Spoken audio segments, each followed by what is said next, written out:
오늘 학생부 특송했는데 귀엽네요.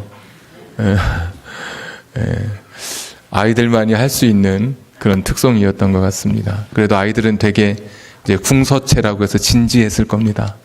우리가 보기에는 좀 어수룩해도 우리 학생들에게 있어서 어른들과 함께 마지막 주에 예배드리는 이 시간이 사실은 굉장히 떨리는 시간이라고 합니다. 앞에 나와서 찬양한다고 하는 것이 아이들의 찬양을 하나님께서 받으신 줄로 믿습니다. 하나님께서는 우리의 형식이나 보여지는 겉의 모습이 아닌 우리의 진실함으로 나오는 그 예배를 받으시는 하나님이셨습니다. 첫째 주에 이야기였습니다. 둘째 주에는 이 자리에서 거룩하고 이 자리에서 대단한 예배의 의식을 갖는다 할지라도 세상에서의 나머지의 삶이 예배자의 삶이 아니라면 아무리 기도하고 아무리 큰 제물을 드린다 할지라도 하나님께서 그 기도를 들어주기에 너무 무겁고 피곤하다고 말씀하셨습니다. 그러니까 세상에서 하나님 없는 것처럼 살다가 여기 와서 하나님 있는 것처럼 예배 드리는 것에 하나님은 속지 않으시겠다. 첫째, 둘째 주는 예배에 대해서 같이 말씀을 나누었고, 지난주는 성경 일독에 대해서, 성경 읽기에 대해서 지난주에 말씀을 나누었습니다. 시편 119편 모두 176절까지 있는 그 안에 담겨진 하나님의 말씀, 그 말씀을 우리가 붙들고 살았으면 좋겠다. 같이 그렇게 말씀을 나누었습니다. 오늘 네 번째 시간 역시 말씀 제목 보시면 아시겠지만 성경 일독에 대한 똑같은 말씀입니다. 여러분 지난 한 주간 성경 얼마나 읽으셨습니까? 얼마나 읽어보셨습니까? 여러분에게 한 번 더 또 한 번의 기회를 갖기 위해서 오늘 다시 한번 신앙의 기본기를 다지는 그런 시간입니다. 19편, 시편 19편입니다. 시편에는 하나님의 말씀과 관련된 시편이 3개가 있는데 1편, 복 있는 사람은 2절에 보면 오직 여호와의 율법을 즐거워하며 그 율법을 주야로 묵상하는 자로다. 여호와의 율법을 묵상하는 자, 저는 시냇가에 심은 나무와 같은 사람이다. 그래서 1편이 하나님의 말씀을 강조하고 있고 오늘 19편이 또 하나님의 말씀에 대해서 이야기하고 있고 시편 119편이 지난주 말씀처럼 하나님의 말씀에 관한 그런 책이었습니다. 1편, 19편, 119편. 여러분, 근데 좀 익숙한 숫자이지 않습니까? 사람이 위급한 일을 만나면 119로 전화를 겁니다. 인생에서도 위급한 순간에 내가 내 힘으로 해결할 수 없는 상황에 처했을 때 119를 부르듯이 하나님 나라의 119인 1편, 19편, 119편 하나님 말씀을 붙드는 것이 내 인생의 위기의 시간에 내가 어찌할 수 없는 이 곤고의 시간을 이겨낼 수 있는 힘과 능력이 될 것입니다. 내가 하나님 말씀을 붙들면 이상하죠? 하나님의 말씀이 나를 붙들어 줍니다. 성경을 내가 붙잡았는데 어느새 성경이 나를 붙들고 있는 것을 여러분이 경험하게 될 것입니다. 오늘 시편 19편인데 학자들은 이 19편이 원래 하나의 시편이 아니라 2개의 시편이었을 것이다 라고 이야기합니다. 여러분 그런 이야기가 있다고 해서 놀랄 필요 없습니다. 왜냐? 원래 시편은 시들을 모아놓은 편집해 놓은 결과물이 오늘 시편입니다. 시편이 150개만 있었겠습니까? 솔로몬 같은 사람은 잠언을 3000개를 이야기하고 노래를 1005편의 노래를 지었습니다. 그러나 막상 시편에는 2개의 시편만 솔로몬의 시가 기록되어 있으니까 아삽의 시, 고라 자손의 시, 다윗의 시, 이름 모를 무명의 시까지 150편이 여기에 완성되어져 있습니다. 그러니까 오늘 19편이 2개의 시가 하나가 되었다고 말해도 여러분 그게 이상한 것이 아닐 수 있습니다. 그러면 왜 2개의 시라고 말했을까? 너무 큰 차이가 있다는 것이죠. 먼저 하나님을 말하는 단어가 1절부터 6절까지 보시면 하나님 되어 있어요. 1절 한번 보세요. 하늘이 하나님의 영광을 선포하고 4절에도 하나님이 해를 위하여 하늘에 장막을 베푸셨도다. 히브리어로 엘로힘 할 때 하나님. 그런데 7절부터 계속 보시면 하나님은 없고 단어가 여호와, 야훼라고 하는 히브리어 여호와로 나옵니다. 여호와. 그러니까 1절부터 6절까지 좀 그 시 한 편, 그 7절부터 나머지 14절까지 또 한 편의 시, 이렇게 두 개가 합쳐졌을 것이다. 왜냐하면 하나의 시 안에서 하나님이라고 하는 이름이 이렇게 나뉘어지는 것을 보면 분명히 그럴 것이다. 그뿐만 아니라 1절부터 6절까지 보시면 그 박자, 시에도 운율이라는 게 있잖아요. 리듬감. 히브리어에 보시면 4+3입니다. 이렇게 글자를 보시면. 그러니까 네 박자의 형식이고, 나머지 7절부터 14절까지는 3박자, 2박자. 그러니까 형식이 다른 거예요. 하나님이라고 하는 명칭도 다르고, 그리고 박자, 운율, 리듬이 달라서 이것은 분명히 다른 시일 것이다. 다른 시 두 편을 하나로 편집했을 것이다. 그러면 또 궁금한 것이 왜 편집했을까? 이런 차이점에도 불구하고 어떤 공통점이 있길래 하나님의 이름이 다르게 나오고 섞여 나오고 또 박자와 운율, 리듬이 다른데도 불구하고 어떤 공통점, 어떤 주제가 공통적으로 동일하게 통일성을 이루고 있길래 이렇게 성경을 시편 19편을 하나로 묶었을까? 하나님을 보여주는 두 개의 책이 오늘 성경의 공통점으로 나오고 있습니다. 1절부터 6절까지는 하나님을 보여주는 책, 큰 책, 자연에 대한 이야기고요. 7절부터 14절까지는 하나님을 보여주는 또 다른 책, 작은 책, 성경에 대한 이야기입니다. 여러분 가령 1절을 한번 보십시오. 하늘이 하나님의 영광을 선포하고 궁창, 창공이 그의 손으로 하신 일을 나타내는도다. 자, 하늘을 봐라. 하나님의 영광이 보이지 않아? 저 창공을 봐봐. 하나님의 놀라운 솜씨가 보이지 않니? 자, 3절, 언어도 없고 말도 없어요. 말씀도 없고 글도 없어요. 들리는 소리도 없고 목소리도 없어요. 그렇지만 4절에 보시면 그의 소리가 온 땅에 통하고 그의 말씀이 세상 끝까지 이르도다. 말도 글도 목소리도 없는데 온 세상 모든 공간을 하나님이 채우고 있다는 거. 이 자연을 볼 때.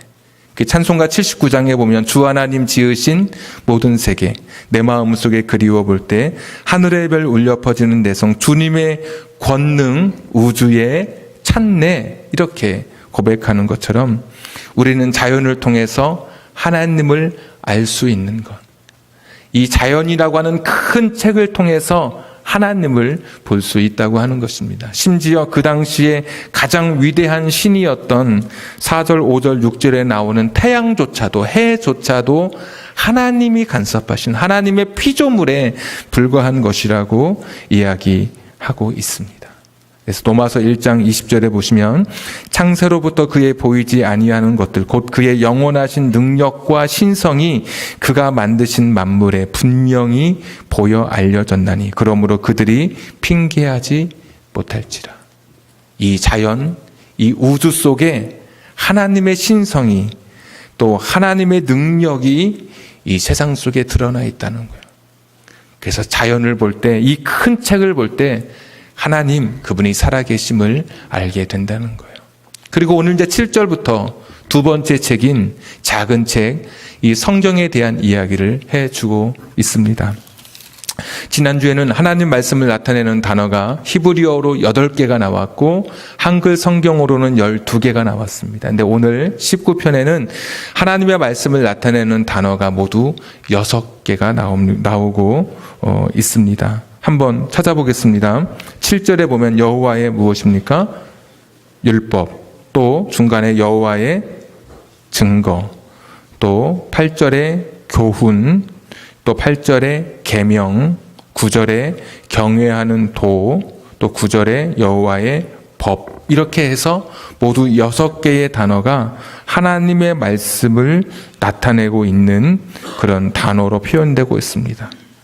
율법, 증거, 8절의 교훈, 계명, 9절에 경외하는 도, 그다음에 법, 이렇게 6개의 단어가 기록되어 있습니다. 그런데 이런 6개의 단어는 시에서 볼 때는 모두 동일한 단어입니다. 하나님의 말씀을 좀 다른 언어로 표현하고 있는 것이죠. 약간의 미세한 차이가 있지만 이 미세한 차이를 연구하기보다는 이 하나님의 말씀이 가지고 있는 성격에 우리가 더 오늘 주목해야 될 것 같습니다. 한번 다시 보십시오. 여호와의 율법의 성격이 무엇입니까? 완전이에요, 완전. 만약에 여러분의 성경책이라면 저 같으면 저는 동그라미를 칠 것 같습니다. 완전이에요, 완전. 두 번째는 뭐예요? 7절에 하나님의 말씀의 성격이 확실이에요, 확실. 세 번째 8절에 성격이 뭐예요? 정직이에요.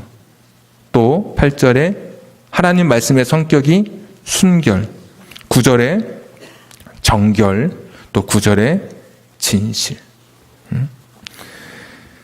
완전하고 확실하고 정확하고 순결하고 정결하고 진실한 책, 이것이 하나님의 말씀 성경이라는 하나님 말씀 성경의 성격에 대해서 완전, 확실, 정확, 순결, 정결, 진실. 그런데 굉장히 추상적이잖아요.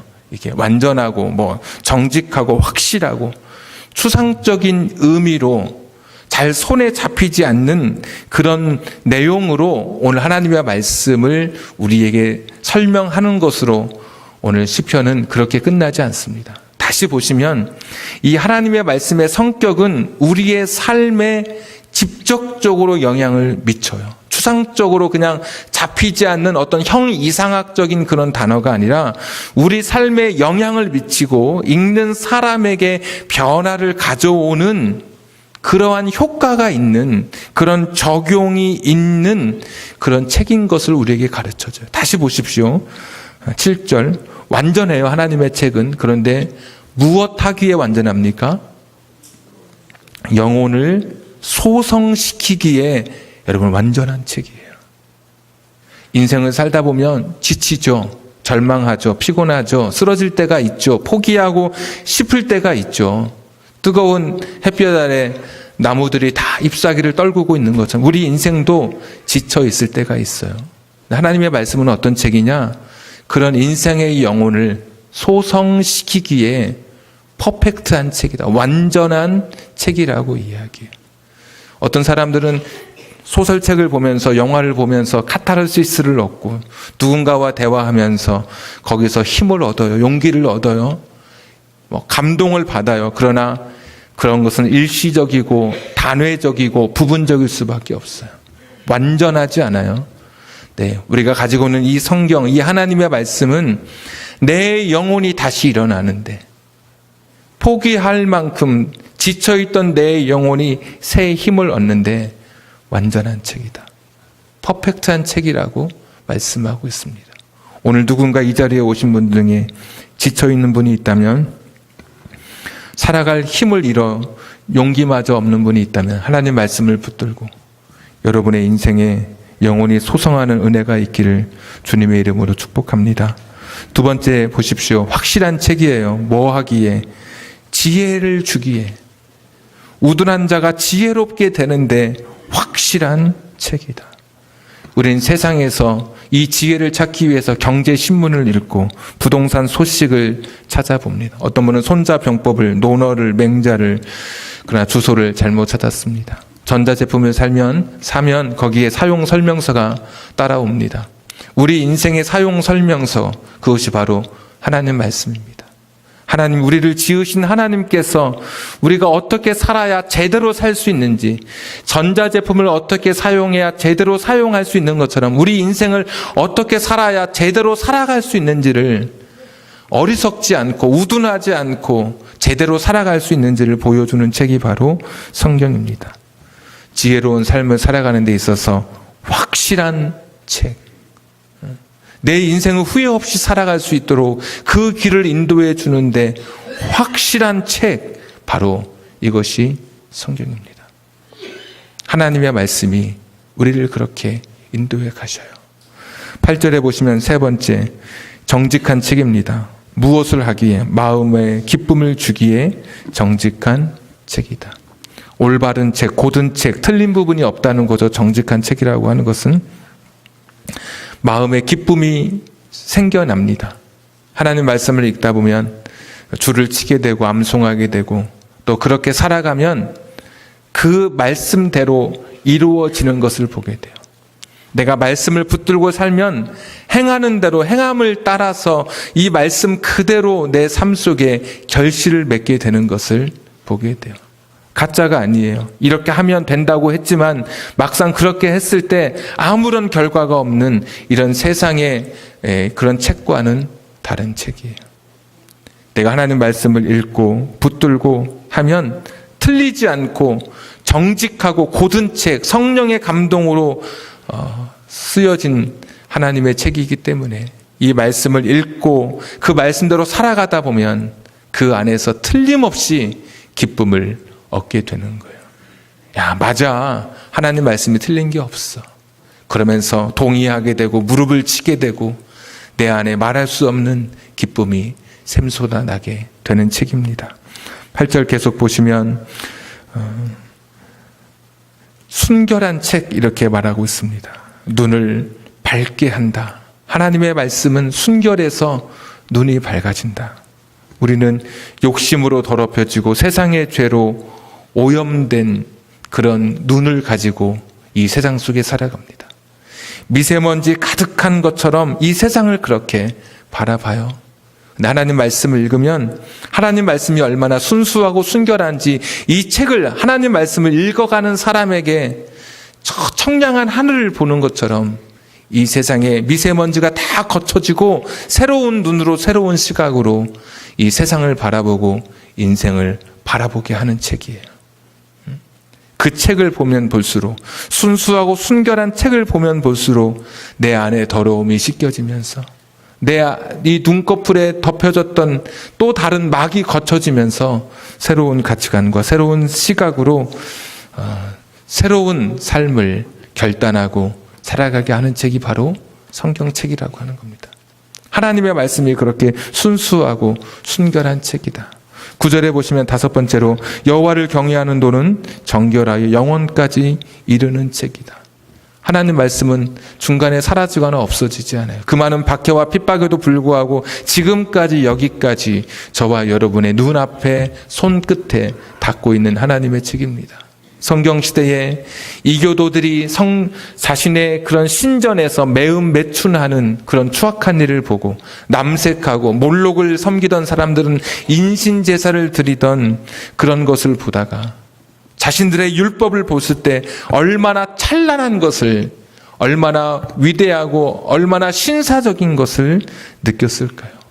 그래, 하나님의 말씀, 이 정결한, 이 난잡하지 않고 다른 것으로 인해서 섞여 있지 않는 이 정결한 책은 끝까지 우리가 붙들 수 있는 영원한 책이라고 말씀해 주고 있습니다. 다른 책은 읽다가 한 시대를 풍미하고 사라져버리는 순간의 베스트셀러일지 모르지만 이 성경 말씀은 처음부터 이 세상에 끝나는 마지막 그날까지 그 어떤 책보다도 위대하고 가장 아름다운 책으로 기억될 것입니다. 이사야서 40장 8절에 보시면 푸른 마르고 꽃은 시들어도 하나님의 말씀은 영원히 설 것이다. 우리가 가지고 있는 책이 그런 책입니다. 절대로 개정판을 다시 내지 않아도 되는 책, 잘못된 곳이 있어서 다시 인쇄하지 않아도 되는 책, 표절 시비에 결코 휘말리지 않을 책, 영원한 책. 그 책은 이 세상의 그 어떤 세상의 문화와 오염되지 않은 정결한 책, 영원한 책이라고 말씀하고 있습니다. 내가 붙드는 이 책은 이 세상 끝날까지 가서도 영원히 남아있는 그런 책, 위대한 책이라고 이야기합니다. 마지막 여섯 번째 보시면 9절에 여호와의 법은 진실하여 다 의롭다 그랬습니다. 여러분, 진실한 사람 보고 싶지 않습니까? 진실한 사람 만나고 싶지 않습니까? 진실한 책을 붙들고 싶지 않습니까? 여러분, 진실한 교회를 다니고 싶으셔서 진실교회에 오셨지만 하나님 앞에 진실한 삶으로 살아가고 싶지 않습니까?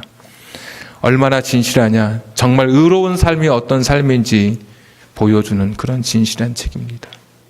여기 의롭다고 하는 단어는 공의와 정의에 사용되던 그 단어가 똑같이 사용되고 있습니다. 하나님을 기뻐하는 삶이 무엇인지, 하나님께서 원하시는 삶이 무엇인지 우리에게 보여주는 거짓 없는 책, 참책, 진실한 책, 이것이 성경이라고 이야기하고 있습니다.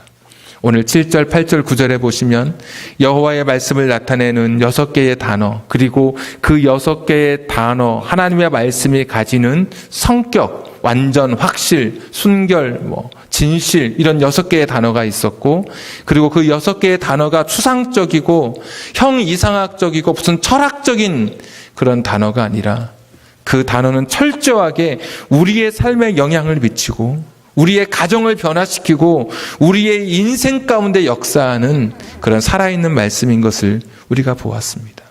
다시 잘 보시면 7절, 8절, 9절에 반복되는 단어 하나가 있습니다. 여호와의입니다. 이 책은 사람이 지은 책이 아닌 거예요. 사람이 자기 경험을 담아서 자기 조언하고 자기 개발서 정도의 그런 책이 아니에요. 한 번쯤 청소년기에 도전했을 인류의 위대한 유산이라고 말하는 고전 같은 그 정도의 책이 아니에요. 사람이 만든 책이 아니에요. 하나님의 책이에요. 하나님의 책. 자연을 만드시고 우주를 다스리시고 언어도 없고 말도 없고 소리도 없지만 그 가운데 하나님으로 가득한 이 세상을 다스리시는 그 하나님께서 우리에게 주신 책이 바로 이 성경책입니다. 이 세상의 그 어떤 책과도 비교 불가해요. 그 어떤 것과도 견주는 것 자체가 결코 상대할 수 없는 책이 위대한 하나님의 성경이에요. 너무 가까이 있고 너무 흔하게 보이고 너무 쉬워 보이지만 그러나 이 위대한 책, 이 하나님의 책, 여호와의 율법, 여호와의 규례, 여호와의 도, 여호와의 법, 이 하나님의 말씀이라는 것을 기억해 본다면 지금 이 책에 손을 대는 것이 사실 경외감이 느껴지지 않으시나요? 이스라엘 사람들은 이 성경을 쓸 때마다 서기관들 3명이 함께 이 성경을 필사했습니다. 인쇄할 수가 없던 그 시절에 한 사람은 읽습니다. 한 사람은 그것을 듣고 씁니다. 또 한 사람은 제대로 읽는지 제대로 쓰는지 그것을 3명이 한 조가 되어서 이 성경을 필사했습니다. 성경을 쓰다가 야훼라고 하는 신성 4문자, 4문자가 나오면, 야훼라는 글씨가 나오는 문자만 나오면 손을 씻고 붓을 빨아서 다시 그 글을 쓰기 시작했습니다. 여러분 얼마나 번거로웠겠습니까? 그럼에도 하나님이라고 하는 그 단어가 나올 때마다 붓을 씻고 손을 씻고 다시 그 일을 하기 시작했습니다. 속도가 문제가 아니라, 능률이 문제가 아니라 우리가 하나님의 말씀, 그 위대하신 하나님이라고 하는 그분의 말씀을 내가 적어 내려가는 그들의 진지함, 그들의 신실함을 우리가 보게 되는 것이죠. 그냥 흔하게 있는 책, 가끔씩 장식용으로 꼽혀 있는 책, 내가 봐도 되고 안 봐도 되는 그런 책이 아닙니다. 하나님의 책, 하나님이 주신, 우리에게 주신 위대한 책입니다. 완전하고 퍼펙트하고 확실하고, 그리고 이 책은 정확하고 순결하고 정결하고 진실한 책, 그냥 철학적으로 설명하는 책이 아니라 내 삶 속에 변화를 가져오고 읽는 사람에게 기적을 일으키고 이 책을 붙드는 자를 다시 거꾸로 그 책을 붙든 사람을 붙들어주는 힘과 능력을 가진 위대한 책이 저와 여러분 앞에 있는 바로 이 하나님의 말씀, 성경책입니다. 하나님의 말씀은 오늘도 우리를 변화시키고 내 인생 가운데 역사하고 우리의 삶에 구체적으로 적용되는 내 삶의 힘이요 우리의 삶의 원천이 되는 것입니다. 오늘 찬송가 199장을 우리가 불렀는데, 나의 사랑하는 책 비록 헤어졌으나, 여기서 우리가 이별을 생각하는데 그 헤어졌다고 하는 단어가 아닙니다. 헤어졌다, 달아졌다는 뜻입니다. 늘 제가 성경에 대해서 말씀드릴 때 성경의 명언 하나를 말씀드리잖아요. 클린 바이블, 더티 마인드. 더티 바이블, 클린 마인드. 성경이 깨끗하면 마음이 더럽고요. 성경이 좀 지저분하면 마음이 깨끗하다는 명언이 있어요. 여러분의 성경책은 많이 헤어졌습니까? 많이 낡아졌습니까? 여러분의 손때가 묻었습니까? 어떤 분은 오바댜, 요한 3서 이런 게 인쇄 안 됐다고 하는 분들이 있어요. 한 장짜리 성경은 그냥 넘어가서 인쇄 안 됐다고 하는 분들이 있지만, 내가 이 하나님의 말씀, 이 영원하신 위대하신 하나님의 말씀을 내가 붙드느라고, 그 말씀을 읽고 사모하느라고 이 성경이 어쩌면 누더기가 되어 있는지, 아니면 여전히 깨끗한 책으로 남아 있는지. 성경을 붙들면, 계속 말씀드리지만 성경이 여러분을 붙들어줘요. 내가 하나님 말씀을 붙들었는데 어느새 하나님 말씀을 붙들고 있는, 나를 붙들고 있는 그 하나님을 여러분이 경험하게 될 것입니다. 여러분, 지난 한 주 다시 묻겠습니다. 몇 장 읽어보셨습니까? 한 주에 23장 이상씩 읽지 않으면 성경 일독할 수 없습니다. 23장 이상씩 읽어야 성경 1년에 일독할 수 있습니다. 한 주에. 1189장이라고 말씀드렸고, 아나운서 뉴스를 전달하는 속도를 따르면 56시간이면 성경을 일독할 수 있습니다. 불가능한 책이 아닙니다. 무거운 짐이 아닙니다. 이것이 내가 가까이 할 수 없는 곤란한 책이 아닙니다. 불가능하고 힘든 그런 책이 아닙니다. 오늘 10절에도 보시면 금 곧 많은 순금보다 더 사모할 것이며 꿀과 송이꿀보다 더 달도다. 이 다윗의 고백이에요. 하나님 말씀, 그 말씀 사모해서 자기의 모든 전 재산과 바꿀 수 있다고, 그런 이야기예요. 지난주 말씀처럼 새벽이 되기 전에 눈이 떠지는 거예요. 소풍 가는 아이처럼 하나님 말씀 읽고 싶어서, 그 말씀 붙들고 싶어서 나도 모르게 내 가슴이 뛰기 시작하는 거예요. 성경책을 놓고 하나님, 내가 이 성경을 읽기 시작합니다. 기도할 때 전율이 오는 거예요. 읽어가면서 내 가슴이 두근두근 거려요. 그리고 그 안에 계신 예수 그리스도가 살아서 내게 오시는 거예요. 활자로 있던 그 하나님의 사랑이 살아서 내 몸을 감싸기 시작하는 거예요. 예수 그리스도, 역사 속의 예수 그리스도가 내가 하나님 말씀을 붙들 때 내 인생 속에, 내 가정 속에, 내 자녀 속에 임재해 주시는 거예요. 교과서를 멀리하는 학생 치고 공부 잘하는 학생이 없습니다. 신앙생활에도 성경을 멀리하고 절대로 신앙 좋은 사람이 있을 수 없습니다. 설교를 듣는 것으로 어느 정도 보완할 수 있고, 신앙 좋은 사람과 대화함으로 어느 정도 부족한 부분을 보충할 수는 있겠으나, 신앙의 고학년이 되려면 성경을 읽지 않고는 절대적으로 불가능한 것을 말씀드립니다. 다시 성경을 붙들어 보십시오. 내가 붙들고 있는 이 성경, 내가 붙잡고 있는 이 성경은 세상의 책이 아니라 오늘 하나님의 책으로서 내 인생을 변화시키고, 내 자녀의 삶을 변화시키고, 내 가정을 역사하는데, 내 가정에 역사가 있는 그때 완전하고 확실하고 정확하고 순결하고 정결하고 진실한 책, 절대로 틀림이 없는, 절대로 이것이 잘못되지 않는 분명한 책이라고 우리에게 말씀하고 있습니다. 교회 다니면서 이제까지 삶의 변화가 없었다면, 내 인생에 어떤 특별한 기적이 일어나지 않았다면, 교회 다니면서도 그냥 그렇게 아무런 가슴 떨림 없이 신앙생활을 했다면, 어쩌면 여러분에게 하나님의 말씀을 읽지 않아서, 성경을 읽지 않아서였는지도 모르겠습니다. 성경 한번 읽어보셨습니까? 성경의 바닷속에 빠져보셨습니까?